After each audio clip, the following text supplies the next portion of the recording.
for your host, Michael Berdor. He is in Brazil today, and there's spotty internet connection that has a problem hosting this type of stuff. And so what I'll be doing, I'm a catalyst for Leaders Alliance, and you might remember me from past episodes of the podcast. I'm also a filmmaker. I made the film Send Proof. It's about miracles with medical evidence. If you want to check it out, just go to Send Proof, SEND proof.com. But what I'm very excited about is hosting Mark and Cheryl Perry. They're church planners, entrepreneurs, brilliant people. And this is going to be a great podcast. And so welcome to the show, Mark and Cheryl. Hello. Thank you, Elijah. Well, I'm interested in your story. And so you guys are catalytic leaders here at Leaders Alliance, and your heart is to help grow, be mentors, catalysts for helping grow God's church. But I want to hear, how do you guys meet?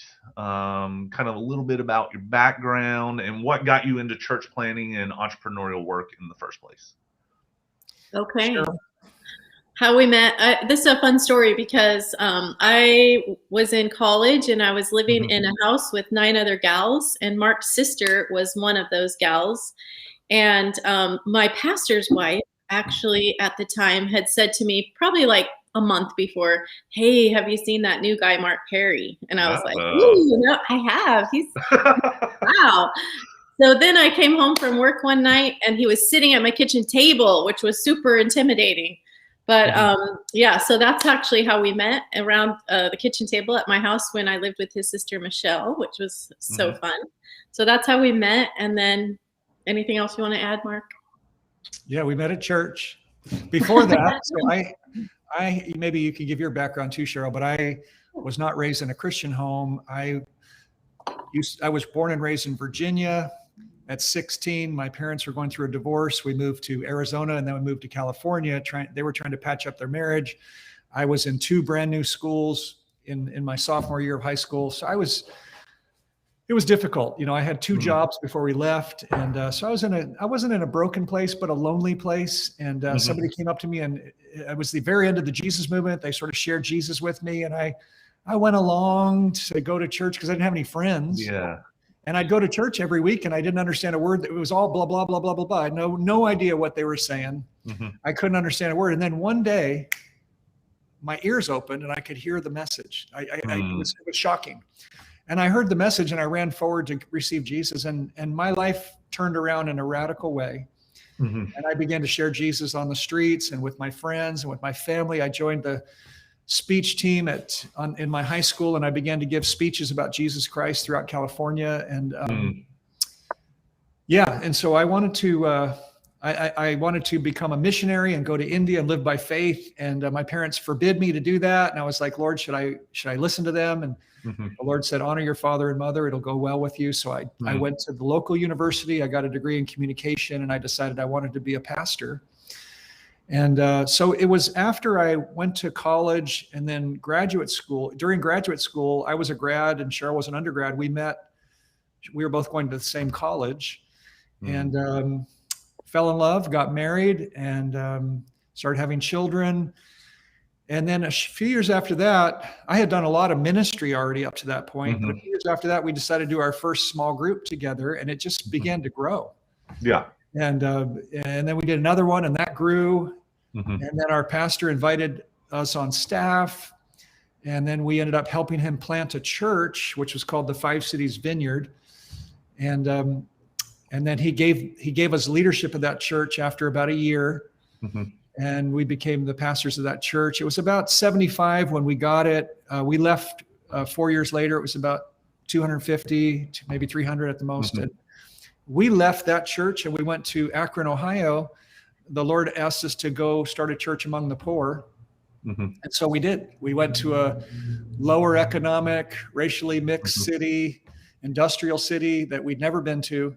And we had no team. It was my wife and I and our 3 daughters. And we started a church by just talking to our neighbors and going to Walmart. And the church grew, and it was awesome.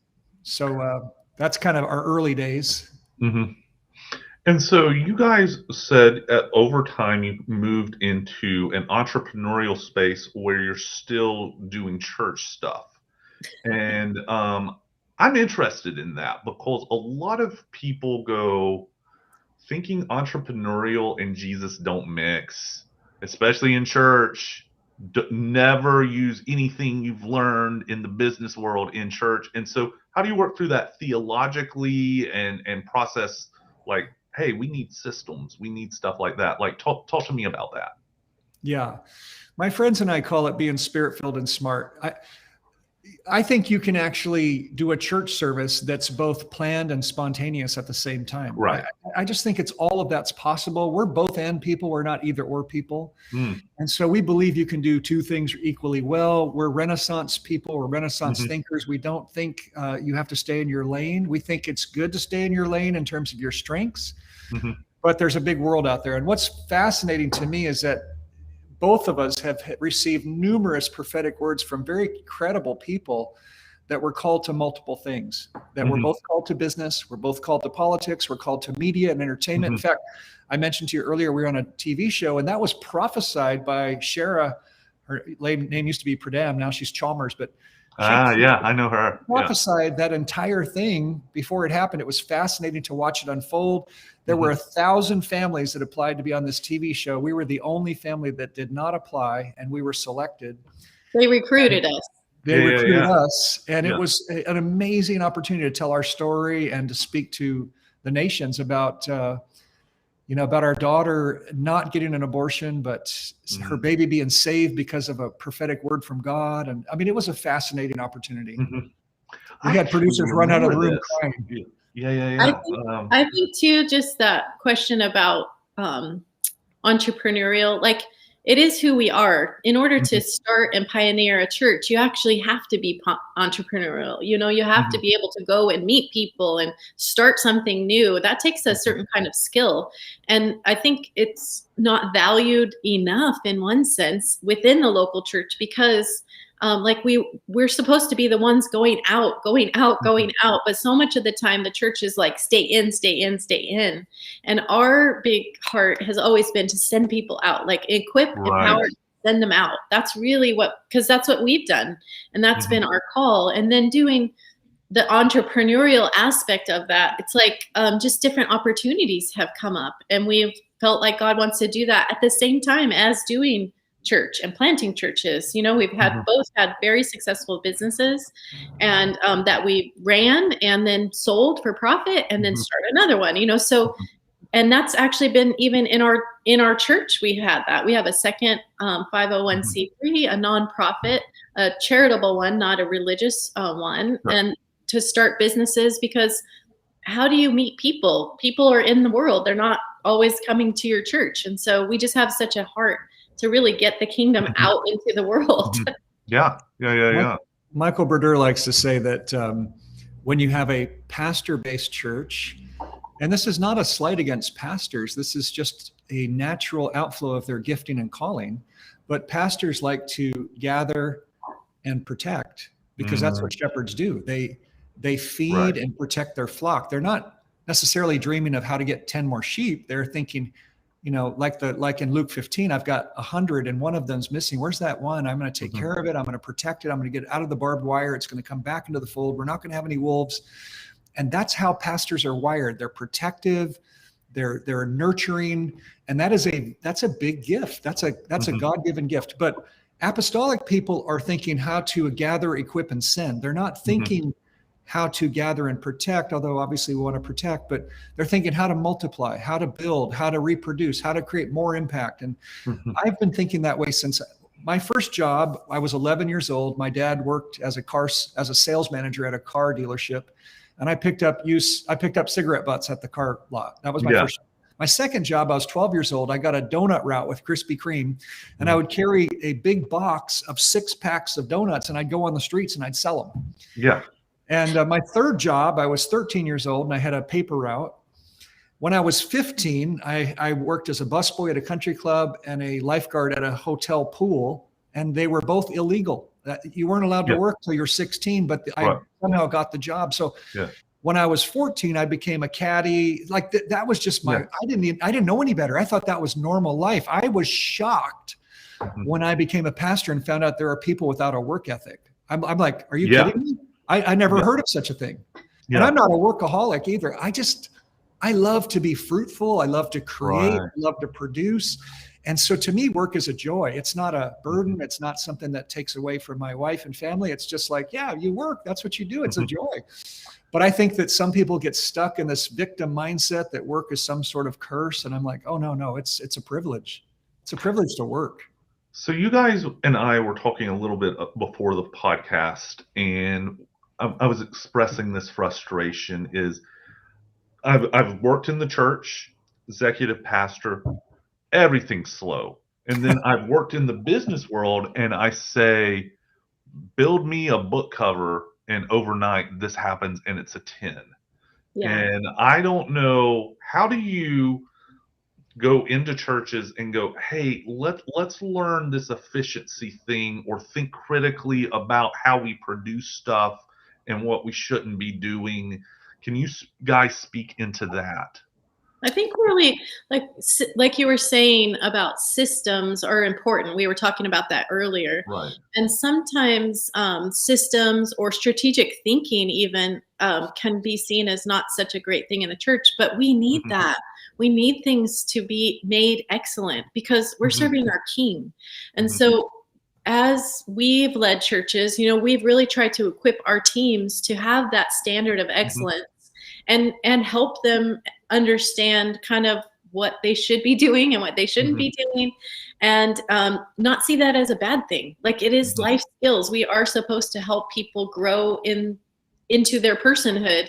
And if you're on our team as an intern, as a person who's on our staff, whatever it is, we want to help grow you. And so we've sort of just set that culture from the beginning. Like when they sign up, we take them through our manual and say, these are our expectations, and that's fair. And you're agreeing to this, so we get to speak in.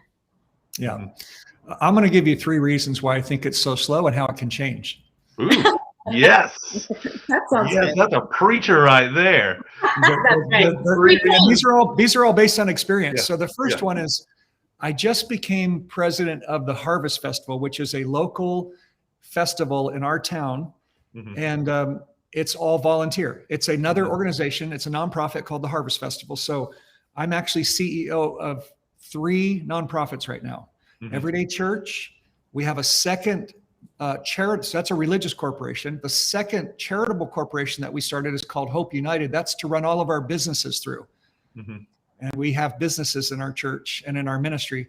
The third one is the community one I'm doing called Harvest Festival. And I've discovered something, because I hadn't done any nonprofits outside of my world till I ran this nonprofit. And you think the church is slow? Oh my gosh. Yeah. So here's one of the issues. Nonprofits tend to operate with silo thinking rather than integration thinking. They are not really a team. It's a person who says, hey, I'm a busy professional. I'm going to give 4 hours a week to this nonprofit, and that's it. So they do their little part.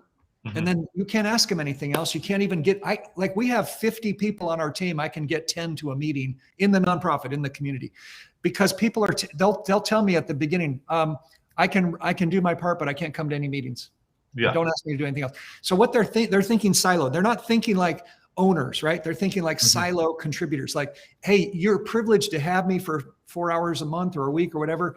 Don't ask me to do anything else. I don't care about the mission. I care about my little spot. I want people to volunteer. So nonprofits in general have an issue of silo thinking that you have to get them to be integrated, which is through ownership.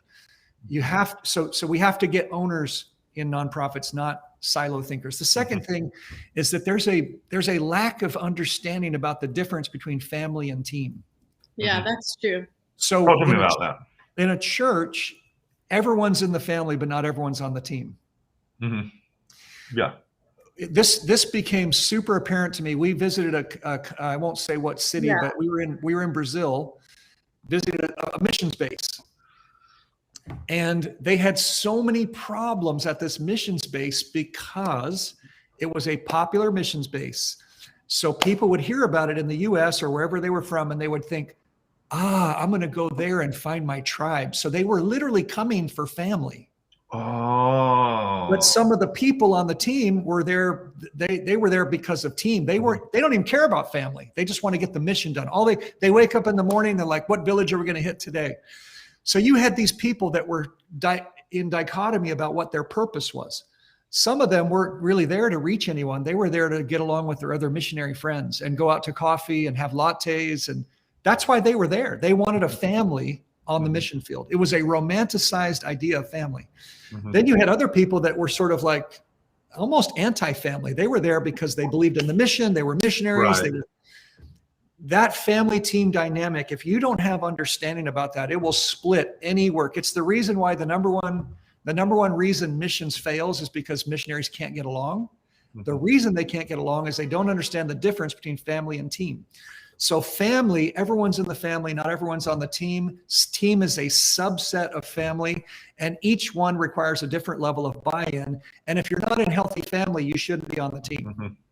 Because if you're on the team and you're not part of family, you're going to mess up the family. On the other hand, if you're a dysfunctional family member, you'll mess up the team. So that has to be a sequenced reality. And in most nonprofits, it's not even paid attention to. I think one thing that you say regarding that, Mark, I'll just jump in, Elisha, really quick, is that team is 80% task and 20% relationship. And family is the opposite, 80% relationship, 20% team. That's good, yeah. So if you're on the team kind of running the church, but you're doing 80% relationship rather than the 80% task, that's where the slowness can come in. Because you feel like, well, I'm doing my job, but what is your job really? And so that's an important distinction. Yeah. One more thing about this, Elijah, and then I'll stop. Okay. You remember the story of Jacob and Esau, that when Esau finally came to see Jacob as an adult, and Jacob was afraid. He had been with Laban for a number of years, and he finally heard his brother was coming, and he sent out gifts and offerings to appease them. And anyway, when Esau rode up on his horse, he didn't assault Jacob for betraying him and stealing his birthright. He just said, "Hey, bro, let's ride together." And Jacob said something very interesting. He said, "I can't ride with you because if I do, the women and children will suffer. The slow ones in our family will suffer." So what you have is you have a tension between the guy who wants to ride as a team and the guy who wants to slow down for family. And the problem with family is you have to go to the least common denominator. So family moves as fast as the slowest member. That's good, yeah. Team moves as fast as the leader. Yeah. So they're going in different paces completely. Okay, so let me throw this out real quick. If you're watching this and you're going, man, I'm a pastor and I'm a little stuck, come join the Leaders Alliance and get under these guys. They'll teach you how to be catalyst. And so, well, let me ask you this. I'm a pastor. I'm recognizing these things in my church. All right, you just define this. You just define that. How do I lead a dysfunctional church or nonprofit or business into this type of thinking? Because I assume you've taken people who had to transition. So how do you go through this transition? Oh, we're too family, we're too task oriented. How do you do it? First, you have to create understanding. So this has to be taught in a non-belligerent, non-hostile way. It can't be accusing. It's not accusing. It's actually, I shoot really straight, but I'm not accusing. Like people that come to our church and don't want team, there's nothing wrong with them. They could come because they're broken. They could come because they're hurting. They could come because they just came out of an abusive relationship. And a lot of pastors think wrong about that. They're like, I got to get this person on the team. And that person, the worst thing you can do is take someone with a broken leg and say, hey, we need to rehabilitate you by getting you to walk right away. It's like, no, that person needs to lay in bed for 6 months. And then where there's other people who have a sprain and they may need to walk. So you got to know your person. You got to know what they need. And some people need to be in the family. They just came out of a performance-oriented church. And what they need from you as a pastor is to say, you don't have to do a dang thing here. You are loved, accepted, and we just want you to hang out and be with us. Let us know when you're ready, but your value is not based on what you do for us. That's right. And they need to hear that over and over and over. And it may take 6 months before they're ready to do anything. And if you are impatient in that process, you're going to injure them. Mm-hmm. On the other hand, there are people that will never do anything unless you give them a little push. And you got to know when to push, and you got to know when not to push. So I would say if you're a pastor and you're realizing you got to define the terms, you got to let people know there is a family, there is a team. If you're not on the team, everyone's amazing. I personally believe the entire local church is called to be 100% family and 100% team. But it's impossible practically for everyone to be on the team at every moment of the day, because we might have somebody who led 2 small groups for 5 years and they're burned out, and they may need 3 months of recovery time. So if your standard is 100% team, you're going to burn those people out. So I think just expectations, we go through seasons. So for example, we'll say to our small group leaders, we'd like you to lead a small group for a maximum of 2 years, and then we want you to take 6 months off and join a group. And we say that just to protect them. Now, some of them are amazing and they plow through, their marriage is healthy, their devotional life with God is healthy, and we let them go past that.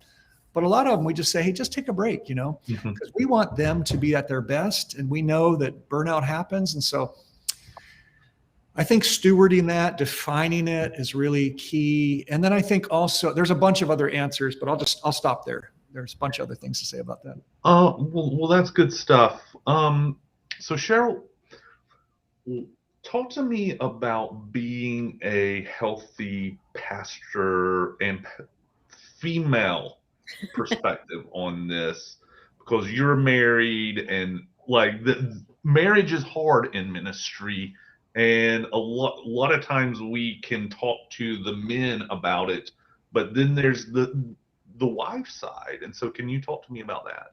Sure. I think there has to be some allowance for the woman's gifting as well. So some pastors, senior leaders' wives really want to be a part like me. I love strategy. I love trying to make things better.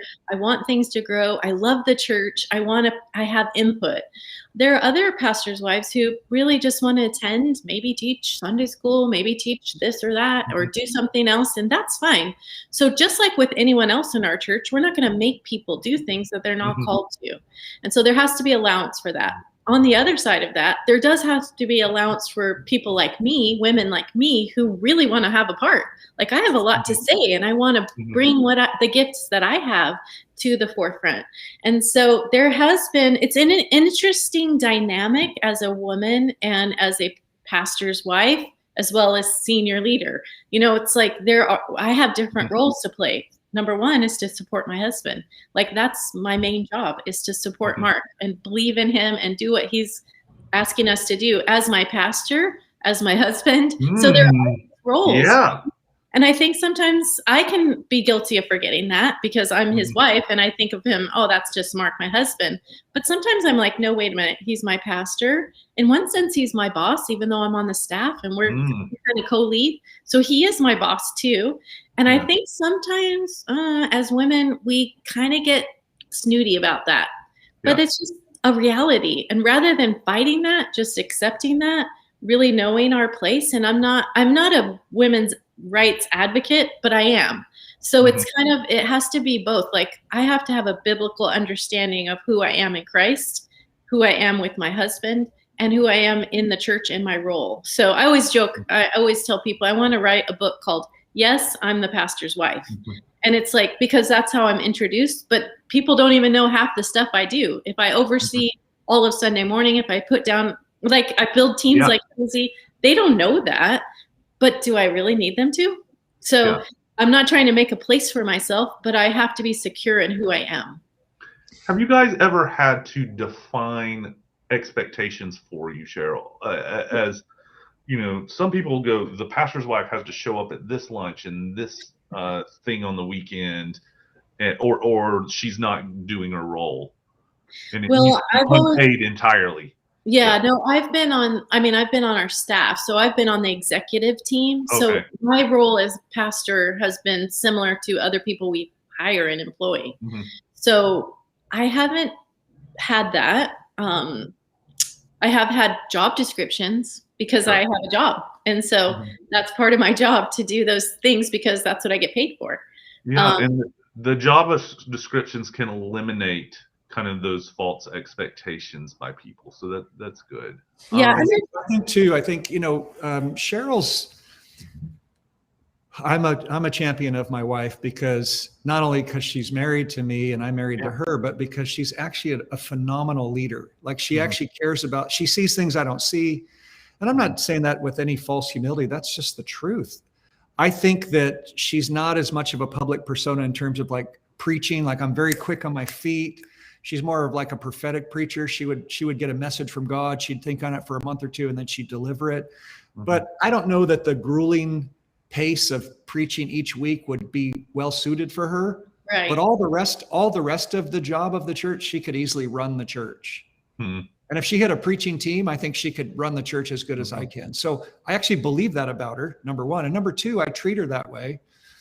But she also recognizes that I carry this sort of burden and fire that, that I can't get rid of. I think our adjustment has been we're both very strong leaders. True. And trying to figure out what does that look like in a staff environment.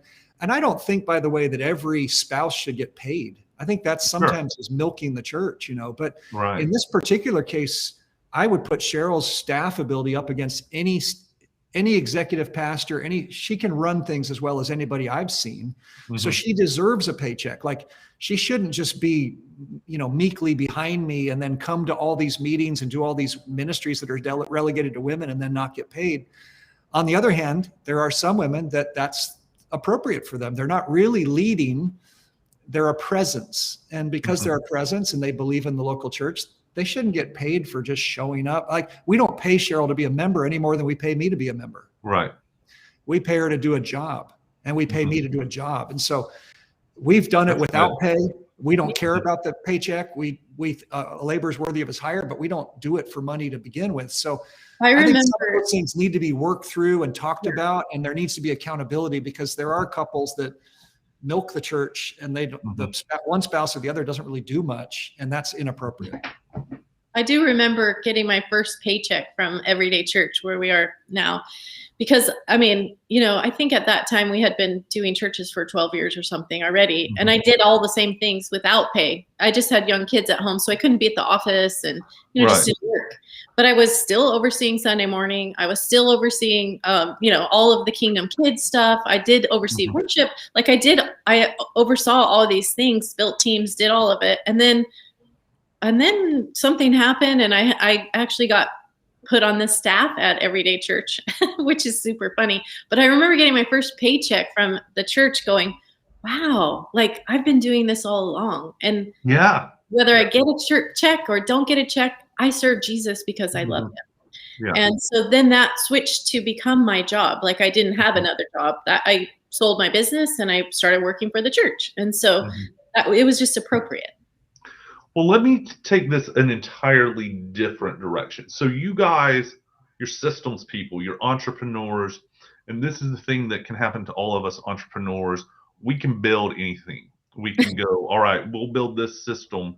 How do you get the fire and passion of the Holy Spirit, or our gift mix, all that dopamine's coming in from being successful, and you can run things and go, I'm not even involving the Holy Spirit. How do you go, all right, God, we're doing this together, and I'm not giving up this part of myself. Rather, I'm yielding it to you. Does that make sense, what I'm asking? I think there's one answer. God, the greater your leadership call, the more God will kill you so he can use you. There's absolute death in ministry. The more God can entrust you with, the more he needs to make sure you're dead. And I know that's a very unpopular message, but most of us are aware of the birth, death, and fulfillment of a vision. It's in the life of Abraham, where God said, you're going to be a great nation. For 24 years, 25, he waited for a son. I mean, he had Ishmael, but the son of promise, he waited 25 years. And when the boy was in his teen years, the Lord said, kill him, which was, he didn't mean, but he was testing. He was testing. And Abraham had to go through the death of a vision. He had to think, I don't know, what does this even mean? I've only had one son. First of all, God's promised me to father of many nations. I've only had one son, and now he's saying kill the one son. He had to go through, he had to, A.W. Tozer in his book, The Pursuit of God, chapter 2, it's called The Blessedness of Possessing Nothing. And it's basically Abraham's hand. Let me see if I can get my hand over here. It had to go from closed fist to open. That's literally what happened.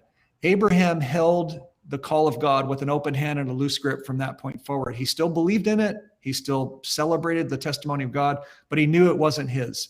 And I think that if you don't go through the death process, you'll always try to squeeze blood out of a turnip, and you'll use the church for your own entrepreneurial wishes and desires. You'll try to make the church fulfill your calling. Yeah. And that's why you have so many entrepreneurial pastors where the members feel squeezed.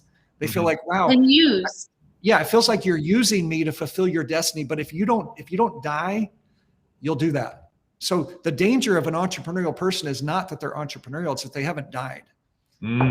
Paul said, I die daily. Like, I'm telling you, you got to die so you can live. Jesus said, if you lose your life for my sake, you'll gain it. If you hang on to it, if you cling to it, you'll lose it. And I think there's too many pastors who should have started businesses and they didn't. I'm serious. Yeah. And I think they're trying to get their jollies, their entrepreneurial dopamine through the church, and it's wrong. And I think it's caused a lot of problems over the decades. Was there ever a point where you guys were like, we've got to die? Or God killed a vision? Can you talk about that? Yeah. Well, when we moved to Akron, Ohio to plant our church there, that's when the Lord gave us the opportunity to die there. And so it was really, I felt when we moved from the Five Cities Vineyard to plant a vineyard church in Akron, Ohio, there was no vineyard in that particular area. Vineyard did not have a presence there. And so we were nobodies from nowhere. And it was the best thing for us because when we were doing the Five Cities Vineyard, we were kind of becoming known. Our church was becoming known.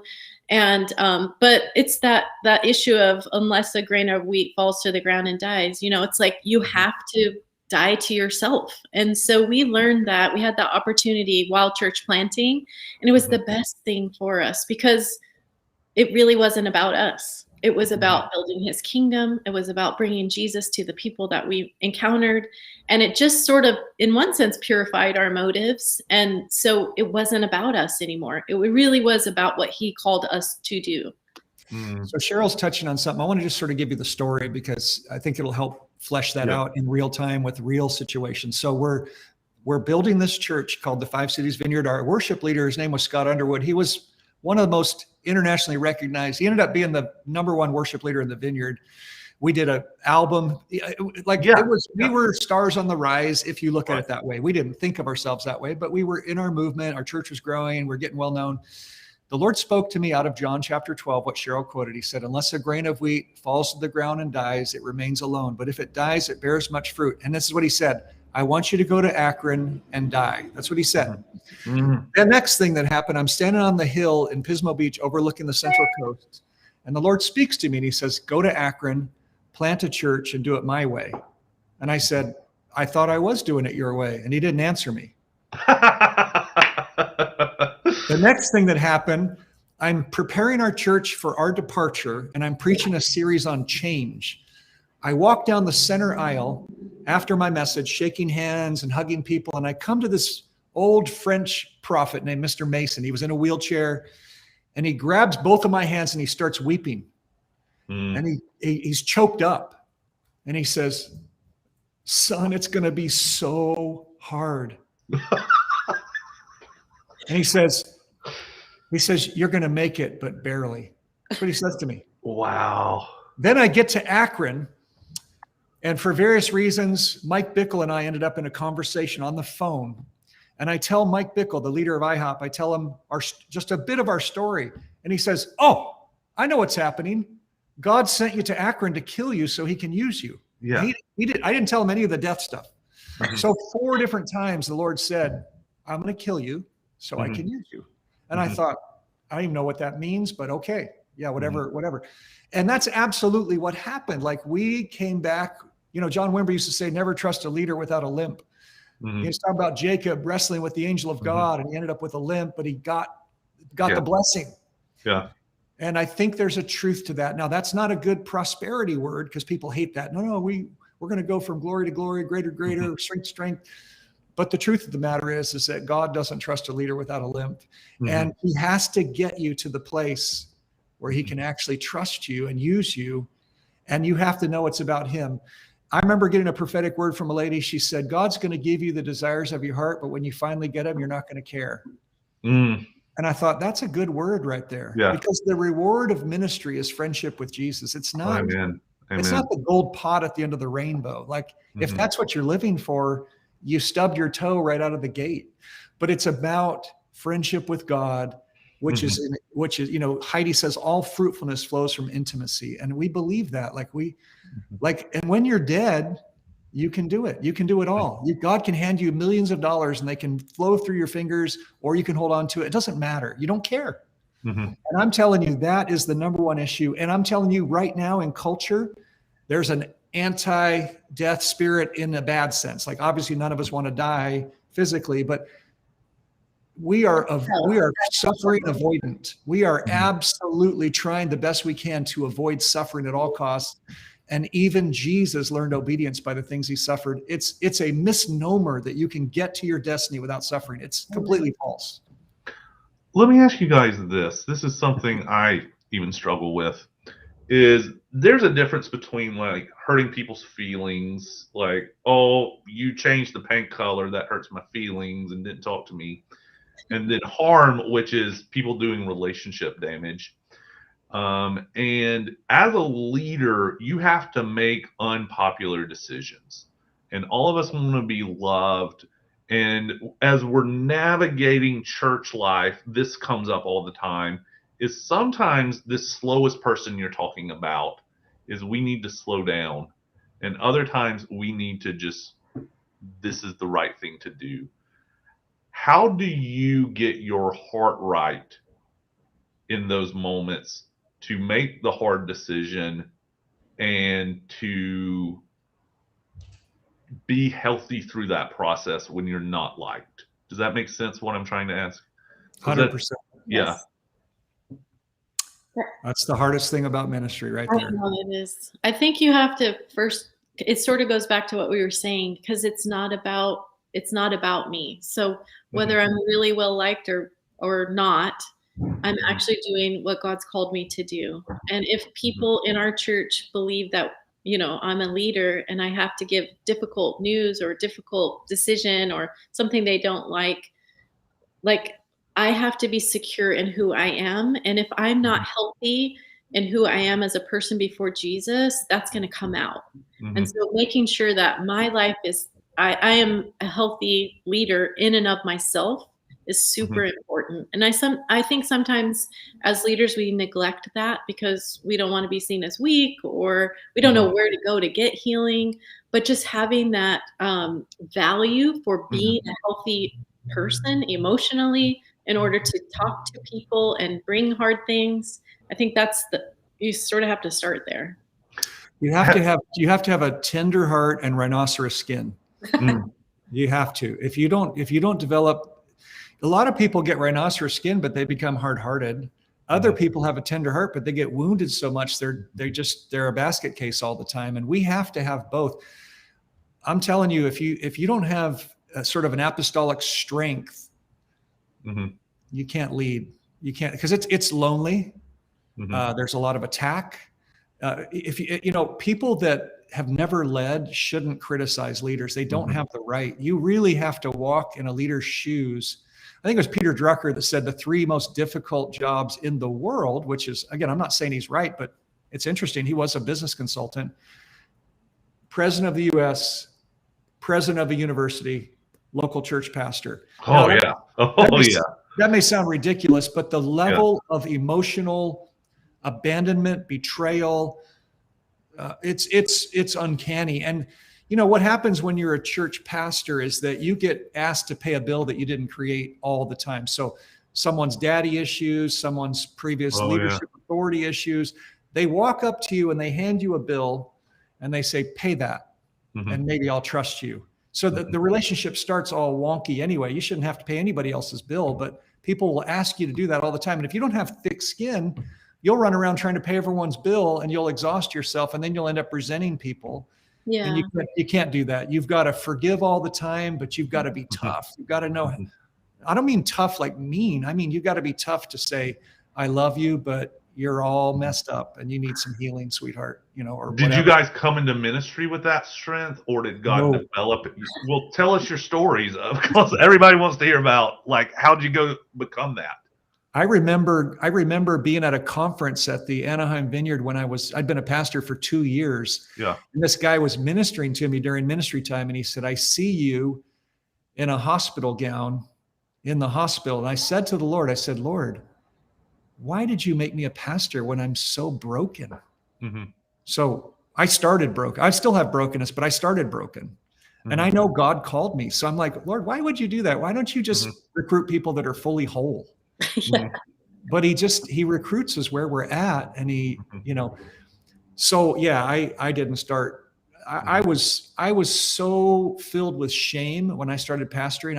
I apologized for my own shadow. I said, I'm sorry every 5 seconds. I so wanted to please and bless people. I would get so beat up, shame and guilt and all kinds of stuff, My goodness. And then I went and I met with a church consultant. Mm-hmm. And this is what he said to me. There's 2 things that happened. I'll tell you, these are 2 things that really are story-based that changed my life. The first one, I'm meeting with this church consultant. He says, how long does it take you to get over losing your best guy? And I'm like, I don't know, a year? Yeah. He goes, if the answer is not 24 hours, you're messed up. Wow, that's deep, dude. Yeah. Oh, I know. And I didn't agree with him. I thought, no, that's not good, healthy emotional processing. You can't get over someone in 24 hours. But what he was saying was, when you're in a leadership position, people are looking to you as a leader, whether you feel like a leader or not, whether you want to lead or not, whether you feel qualified to lead or not. And how long does it take you before you start dealing with the problem, is what he was trying to say. He wasn't saying emotionally. It might take you a year or more to get over losing that guy. But how long does it take you to start leading? So that was the first thing that happened. The second thing that happened is we were in Akron, and I had gotten connected with this ministry called Blood and Fire that was in the inner city of Atlanta. This guy had a 6-figure job, and he left his job to go work in the inner city of Atlanta and was doing an amazing ministry. But he was a no BS kind of guy. He was a really cool guy, but had a hard edge, and he was awesome. I love this guy. And Cheryl and I were hurting so bad. We were planning this church, and we were ready to quit. I was ready to quit. I went to the doctor. I got antidepressants for the first time in my life. I never ended up taking them, but I took them for about a week, and then I threw them away. But I'm not saying they're wrong. I'm just letting you know my story. I'm not judging anyone who's taking antidepressants. But anyway, for me, that was a low point. I was like, I got to get. So I called our national director in the Vineyard, and I said, hey, I think I'm done. I'm going to go ahead and get out of ministry. We're going to fold the church. We're going to resign. You can put a new pastor in place. And he said, I understand, Mark. I know it's hard.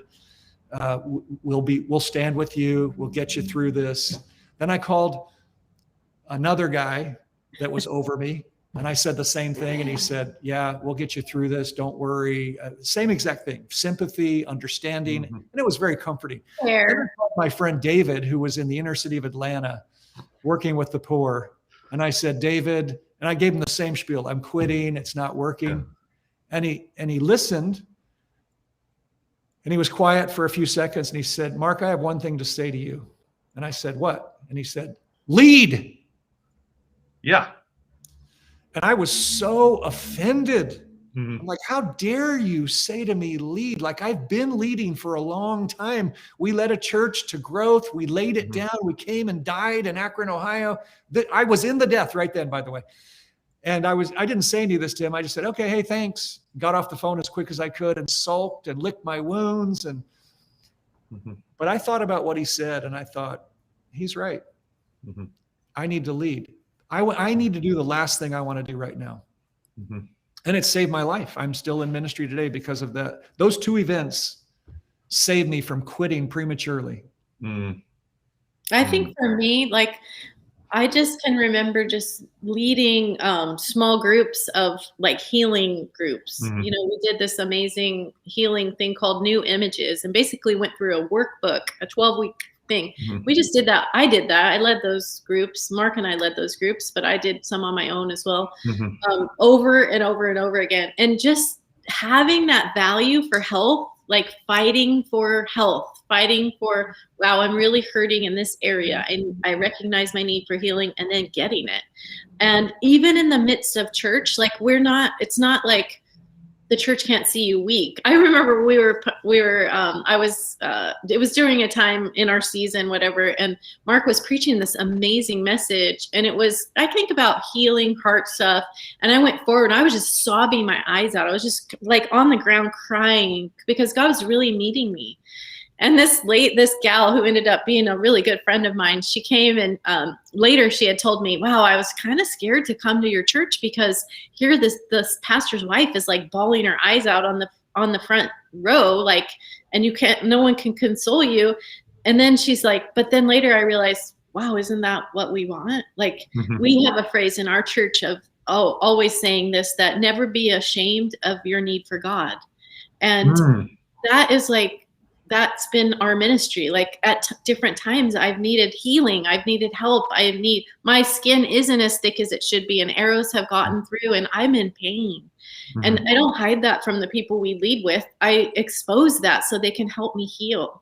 And Mhm. so sometimes I think that health aspect is not utilized as much in our churches. Like we're right now, we're in a healing group right now. You know, Mhm. it's another time for healing. We're in this group, and then I'm also leading this other Bible study right now on Saturday mornings. And it's all about kind of your connection with God, your intimacy with God. And so it Mhm. never stops. So we are continually fighting for health because we're called to be like Jesus, and that Mhm. never changes until we go to heaven. You know, so Mhm. wherever our area of our life is not like him, we need to change and become more like him. Mhm. Yeah. And I think there's a lot of people out there, they're planning a church, they're leading an organization, and they're doing it alone. And so what value do you find in being in a group like Leaders Alliance? And what would you say to that person who's out there, I'm going through this, what would you say to them about the value of being in something like Leaders Alliance? I think everybody needs what John Townsend calls coaches and comrades. Coaches are people that will pour into you, and comrades are people that will walk with you. Amen. If you don't have those two things, you're going to be lonely, first of all, and you're not going to reach your full potential because the only thing in creation that wasn't good was being alone. Yeah. Everything That's else was good. great. But God said, this is not good. I'm not happy with this. I created it and I'm not happy with it. And he fixed it, you know? And so I'm not saying God made a mistake. I'm just saying God saw the need and said, no, this isn't good enough. Having a man by himself is not okay. And yet in ministry, it's the most common occurrence. You know, we have people that are all by themselves and we need each other. So Leaders Alliance, I think, will be as effective as we make it. If we dive in and we start building relationship and asking for help and being vulnerable, some of that help we can get for free. Some of it we may have to pay for, but who cares? Cheryl and I, our most beneficial time in our marriage, we've been married 35 years, was about 3 or 4 years ago. We went and got paid counseling for 1.5 years from a PhD therapist who did what's called emotionally focused therapy, which was phenomenal. Now, our marriage wasn't in crisis in the sense that we were about to get divorced. We just needed to tune up on some skills and we needed to make sure that our connection was solid. And we learned so much in that. Now, it wasn't like we learned new terms. We'd heard all the terms, but we learned how to apply them in a way we'd never applied before. If we wouldn't have submitted to that counsel, if we wouldn't have said, this person knows more than I do, and we're going to let them speak into our relationship, I don't think we'd be as far along as we are today because she really helped us. Yes. And I think we all need coaches. And Cheryl and I have been doing this long enough. We still have coaches in our lives, but we want to help others. This is hard. Yeah. And if people are willing to take the help, we're willing to give it. If they don't feel like they need it, it's okay. We're not going to force ourselves on people. But hey, I believe that I'm delighted that Michael chose us for the church leadership catalytic group because I think we can help We can help lots of leaders, but we especially can help church leaders. Mm-hmm. Yes. I think for me personally, is being around people who are doing the stuff at higher levels motivates me to die faster and to go through these processes. You have people like you guys, and I can hear your story and go, hey, I'm normal. Yes. Like, this is painful, and to hear the, like, I need to be able to get over this in 24 hours and lead. And there's been seasons of my life where I've put stuff off 4 or 5 months because I was just in pain. Me too. Done the same thing. And Christ is like, come and die. Yeah. Surrender everything and you'll find your life. And it's being around Catalyst, I think, makes that process happen faster. And you see the kingdom come, not because we can facilitate or make God do anything. It's just when you yield to him quicker, you just see more of him, I think. And I agree with that, Elijah. That's our response time to God's leading is what propels us or keeps us from our destiny. I think too, just, looking at the Gospels and the disciples and they were hurt many times, even Jesus, our Lord, he was hurting when John the Baptist died, and was killed, really fellowshipping with Christ's sufferings, and knowing that he does with us as well. He knows, and not just sweeping it under the rug or pretending like it's not there, but actually acknowledging that, even when Jesus met them when they were in the boat and he's making breakfast for them, hey guys, come and have breakfast.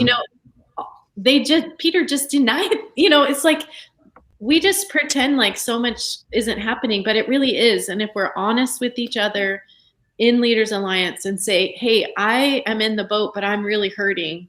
I want to go to Jesus on the shore, but I don't even know how to get there. If we can be that real in Leaders Alliance with our groups, our Catalyst groups, I think we can go really, really far. Can I just say, Elijah, that right now, we did a leader school for Iris Global for 7 years called Iris Leader School.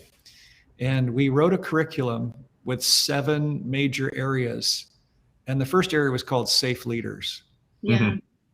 The first 2 areas, one was called Safe and the other was called Secure. Yeah. We believe safe and secure leaders is the foundation for leadership. And I don't think there are that many safe, secure leaders out there. I think it's becoming increasingly hard to be safe and secure, because if you don't die, first of all, you can't be safe and secure. And if you resist death, you're not going to become safe and secure. Can you paint a picture of what a safe, secure leader looks like, guys? We can try. I have to get out my curriculum notes, but just what you remember. I think a safe leader walks in forgiveness. Definitely. Both receiving and giving. Healthy confrontation is one. What I was going to say is that before you can confront someone, you have to forgive them. Elijah, if you and I get offended with each other and I try to confront you before I've forgiven you, then I've got to get something from you. So I've got a chokehold on your neck and I'm saying, Elijah, you need to give me an apology, or you need to give me this in order for me to feel good inside. But if I've already forgiven you, then I can go to you without an agenda and I can share my heart. I can share my emotions with you without accusing you. I can say, hey, this is how it felt when you said that or did that. And then I can allow you room to respond. And it's my future, my health doesn't depend on your response. See, so forgiveness is a big key, both receiving and giving, getting rid of shame. There's so much shame. I'd say blame and shame are the 2 debilitating factors in people's lives, blame and shame. There are blamers, there are shamers, and there are both. And blamers are people who believe it's everyone else's fault but their own. And there's more and more blamers in society today than ever before. There's so much no-fault insurance. There's no-fault divorce. There's so many people are not taking responsibility for their lives and actions. But there's also shamers. Shamers believe it's their fault. Everything's their fault. And shame, of course, is the basic idea behind shame is not I did something wrong, but I'm wrong. Not I made a mistake, but I'm flawed. And getting free from shame and blame is a process. So healthy, safe leaders don't live in blame and shame. That's really good. Those are some examples of health, you know, and secure is being so rooted in the Father's love and so rooted in healthy identity that you understand your value, that you don't have to prove it to anyone. That's right. Yeah. And I think a lot of leaders, crazy. I think there's a lot of tension in that reality that I have to prove. I think even as women, we have to prove what I have, what I can bring to the church, what I can bring to my ministry, what I can bring to lead. But, you know, I mean, just for me, like from the time I was a girl, I've always been asked to be the captain or the coach or the team leader or run for president or be the board president. Anything I joined, everyone wants me to be the leader. So it's a gift that God's given me, but I'm not trying to prove that I can do it. And so I think there's something in our identity that has to be there is something that has to be secure in who God made us, who God made me in order to lead in a healthy way. Because I'm not trying to get something from someone. And I think sometimes we, as leaders, we do that. That's excellent. Well, can you guys close us out by leading us into releasing our blaming and shaming and moving into a place where we are becoming safer and more secure in God? Yeah, in terms of like a prayer, you mean? Like yes. Yeah. How about if I start, Mark, and then you can finish? Beautiful. Okay, Father, I thank you for just for who you made in every person who's listening on this podcast. Lord, thank you that you made me. Thank you that you made Mark and Elisha, God. Thank you that you made us unique and we have tremendous value in your eyes. Lord, thank you that you care about us. And Lord, wherever in my heart, in our hearts, where we're trying to get value from something that you don't call us to get value from, Lord, would you cause us to repent? Lord, I only want to have my value from you. I don't want to be striving for something that you've not called me to strive for. And so, Lord, I ask that you would give us that heart, that we would look to you and our faces would be radiant and we wouldn't be covered in shame. Yeah. Amen. Father, I thank you for Elijah. I thank you for who he is, the man you've created him to be, and the future that you have for him, God. And I just bless him on his journey right now. Lord, I just see such amazing integrity and hunger and desire. And Lord, not that he asked me to pray for him, but I just bless him, first of all, as our host and as one of the catalytic leaders in Leaders Alliance, God, that you would just, any vestige, he's probably mostly free, but just any vestige of shame or blame, would you just deliver him, God? And Lord, as I pray for him, I pray for myself, I pray for Cheryl, I pray for all of us leaders, God, that you would deliver us from the realms of blame and shame, God. I pray that there'd be such deep security in your love, God, that you would root us and ground us, as you said in Ephesians 3, in your love, that we couldn't be shaken by people's stuff, that literally it would be water off a duck's back. Of course, it hurts at times, but God, I pray that we could recover quickly because our hearts are in the right place. And Lord, I pray where people find that they are bound in blame or shame, I pray they wouldn't add more shame to that. I just pray, God, it would be a joy to be in the light, and it would be a joy to be on the road to recovery. Lord, I pray that we would love the journey. I pray that we'd love the journey more than arriving, God, and we would love the process. As Paul said, not as though I'd already attained, but I press on to the upward call of God and Jesus Christ. I pray, Father, that we would press on and we would love the journey instead of comparing. Lord, I pray you deliver us from comparison. Lord, there's so much comparison, especially with social media. And I pray, Lord, we'd be delivered from the need to measure our worth or our effectiveness by others. But God, I pray that Jesus, you'd be our standard, and we would all realize we fall short, and then we would just go after you with all of our hearts. In Jesus' name. Amen. So guys, thank you for coming on Leaders Alliance, and we'll talk to you all next week.